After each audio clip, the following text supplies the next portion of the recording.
We're at the first moments of the convention. We are starting here, enjoying our first beer outside the Hotel Portmeirion. Thank you. We are in the village of Portmeirion, North Wales, for the Prisoner Convention 2014. I mean, really, look at this place. This is ridiculous.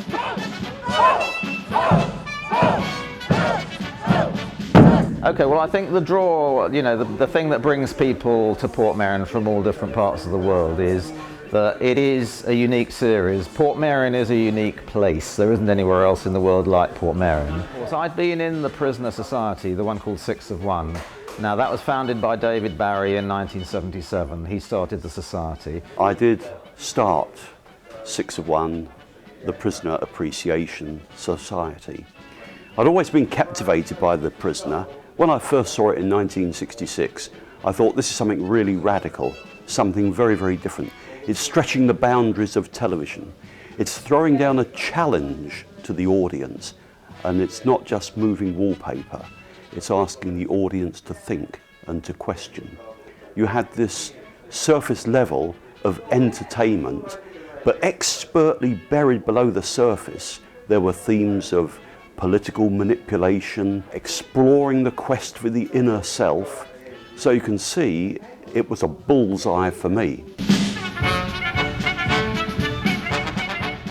It fascinated me, and I heard that there was a fan club, which wasn't true. There was actually an appreciation society, and so I joined up, got involved, and eventually got very involved in the society.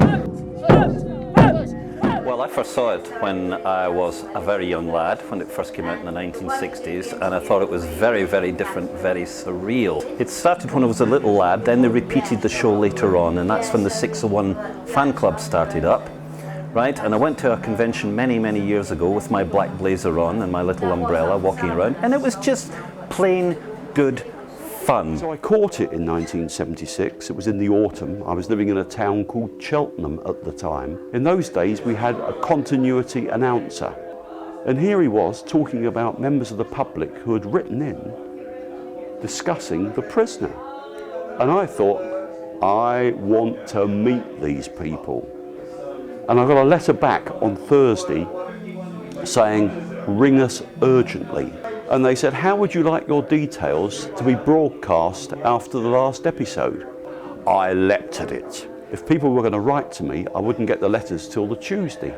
Letters were stuffed through the door by the postman, and we're talking by the end of the week, 600.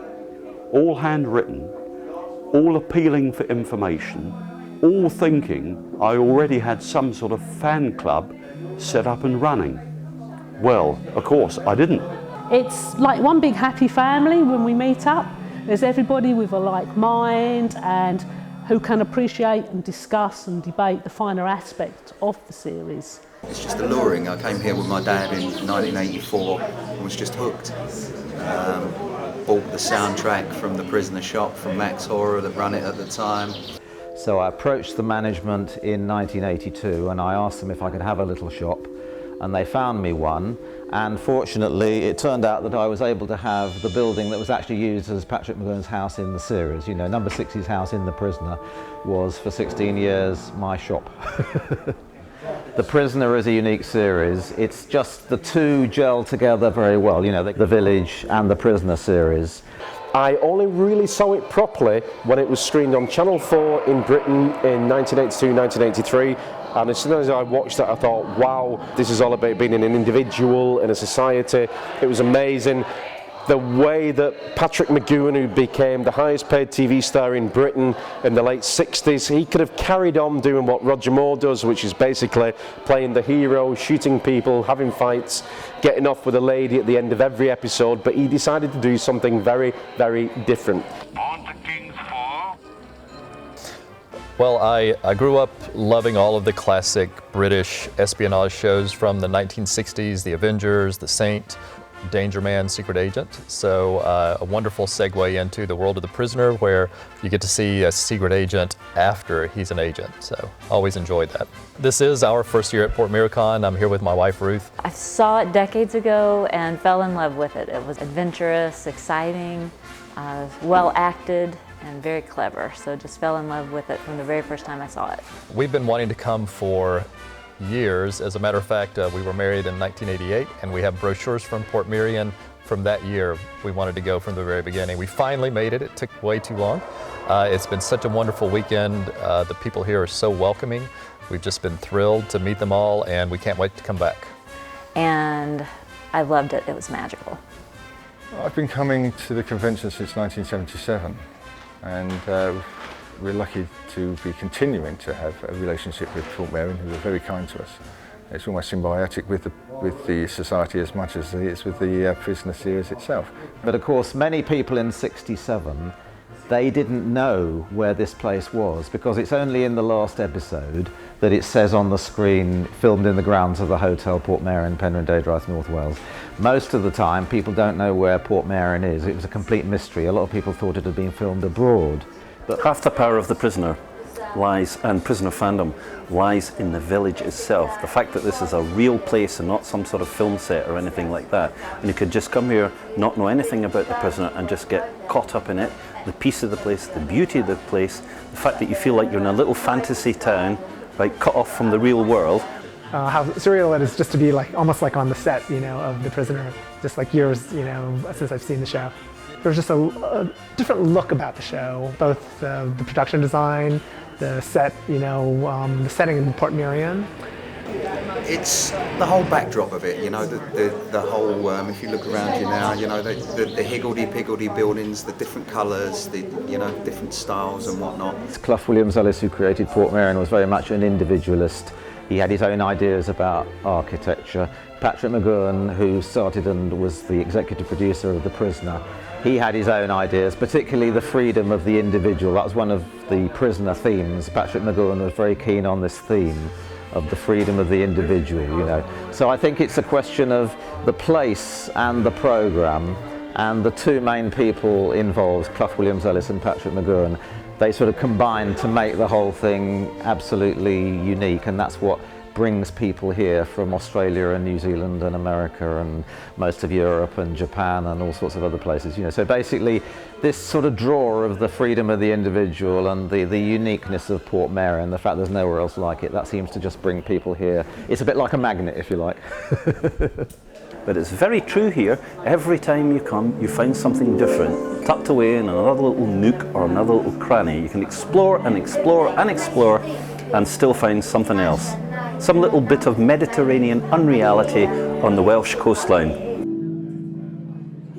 The situation is that I come yearly or annually, and originally came purely for The Prisoner, but fell in love with the actual village itself.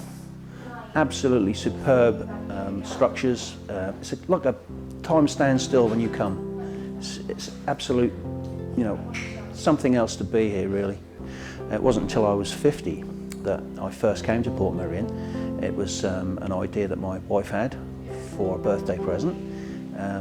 Again, she's basically come along with me as a passenger, but basically has fell in love with the village. This is the first year that my Lotus 7 actually been here.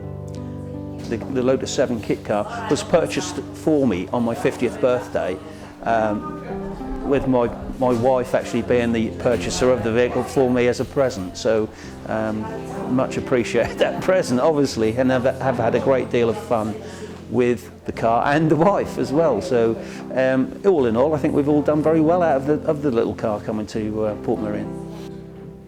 Uniquely, apart from McGoohan, the star, the other star of the show is Portmeirion itself, and of course that attracts worldwide attention on its own.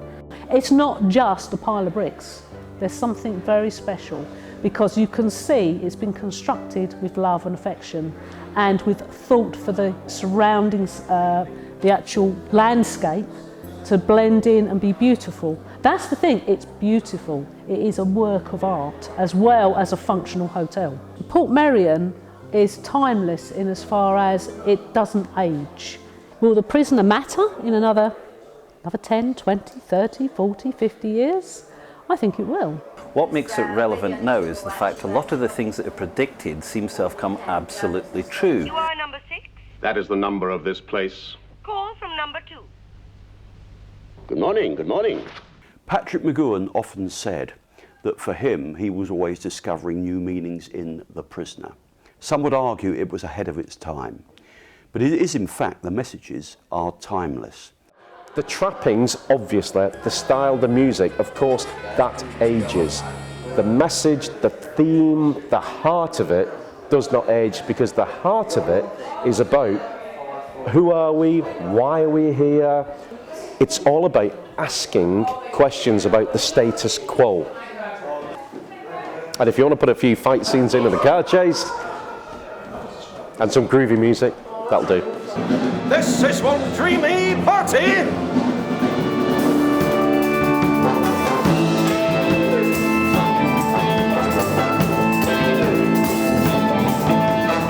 Obviously, we have the music festival every year called Festival Number 6. Now that is obviously prisoner themed, you know, because of the name Festival Number 6.